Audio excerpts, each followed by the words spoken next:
मन में विचारों का आना गलत नहीं है, लेकिन मुश्किल तब हो जाती है या विचार ऐसी परिस्थिति में गलत होते हैं जब मन में अश्लील विचार आते हैं। कभी कभी तो ना चाहने के बावजूद भी मन में अश्लील विचार आते हैं। अगर आपके मन में भी ऐसे विचार आते हैं, तो गौतम बुद्ध की इस कहानी से आपके विचारों में जरूर बदलाव आएगा। बुद्ध अपने भिक्षुओं को उपदेश देने के साथ ही उन्हें भिक्षाटन के लिए भेजते थे। एक बार उन्होंने अपने भिक्षु भरत को भिक्षा लेने के लिए एक श्राविका के घर भेजा।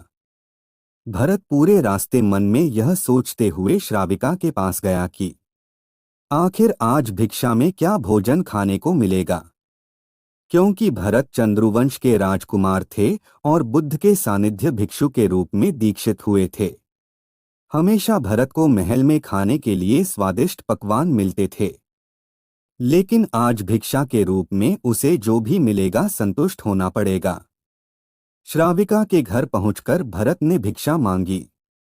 श्राविका ने भरत को बैठने के लिए कहा और भोजन लाने के लिए घर के भीतर चली गई। इधर भरत फिर से अपने प्रिय भोजन के बारे में सोचने लगे और जैसे ही श्राविका भोजन लेकर आई तो भरत अचंभित रह गए। भरत ने देखा कि श्राविका ने उनके लिए उनके फेवरेट पकवान परोसे हैं और अपने प्रिय भोजन को देखकर वह खुश हो गए। भोजन ग्रहण करते हुए भी भरत सोच रहे थे कि महल में तो उन्हें भोजन के बाद विश्राम करने की आदत है, लेकिन आज उन्हें भोजन के बाद वापस तेज धूप में चलकर आश्रम जाना होगा। लेकिन भोजन के बाद श्राविका ने भरत को कुछ समय के लिए विश्राम करने का आग्रह किया। भरत फिर से खुश हुए कि आखिर आज उनके मन की सारी इच्छाएं कैसी पूरी हो रही है।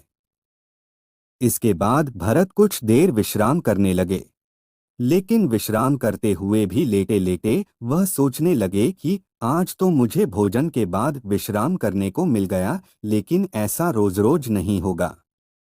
जब भरत विश्राम के बाद उठे तो श्राविका ने कहा कि आप जब तक चाहे यहाँ रुक सकते हैं। भरत अब समझ गए कि ये कोई संयोग नहीं हो सकता। उन्होंने श्राविका से कहा कि मुझे क्षमा कीजिए, क्या आप मेरा मन पढ़ सकती हैं? श्राविका ने हाँ में उत्तर दिया और कहा कि हाँ, मैं मन पढ़ सकती हूँ। शुरू में यह कठिन था, लेकिन फिर मैंने स्वयं के मन विचारों को देखना शुरू किया। पहले मेरे विचारों की संख्या अनगिनत हुआ करती थी। इसके बाद मैंने विचारों पर ध्यान केंद्रित किया, बिना पक्ष विपक्ष के अपने विचारों को देखने लगी।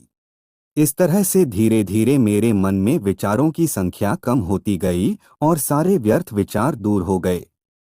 इसके बाद से ही मैं दूसरों के मन में चल रहे विचार को पढ़ लेती हूँ। हालांकि श्राविका की बात सुनकर भरत घबरा गए। इसके बाद भरत ने श्राविका से आज्ञा ली और आश्रम के लिए निकल पड़े।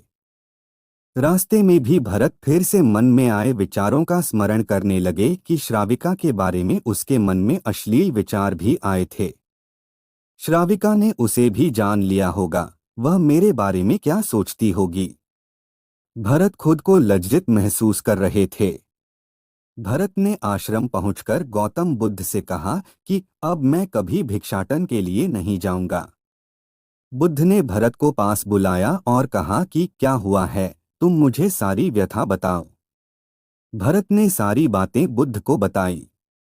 इसके बाद बुद्ध ने कहा कि अगले एक हफ्ते तक तुम भिक्षाटन के लिए उसी श्राविका के घर पर जाओगे, लेकिन तुम्हें इस बात का ध्यान रखना होगा कि कल भिक्षाटन के लिए जाते हुए तुम अपने चित्त को पूरे होश में रखना। तुम्हारे भीतर क्या विचार उठे उन पर ध्यान केंद्रित करना और यह भी ध्यान रखना कि तुम्हारे मन में कौन सी वासना उठ रही है।